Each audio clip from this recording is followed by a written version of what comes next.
सगळ्यांना असं वाटतं की मीच समजून घेत नाही. तर यात्रेचं टाईम होतं आणि तुम्हाला माहिती आहे गावाकडची यात्रा चालू आहे. माझे सगळे तेच व्लॉग येत आहेत.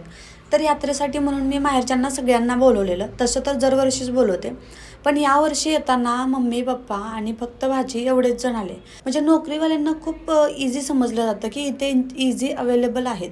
पण असं असतं का आपणही आपल्या माणसांसाठी तेवढ्याच आपुलकीनं वेळ काढत असतो. नोकरीवाल्यांना सुद्धा सुट्टी घेण्यासाठी खूप धडपड करावी लागते.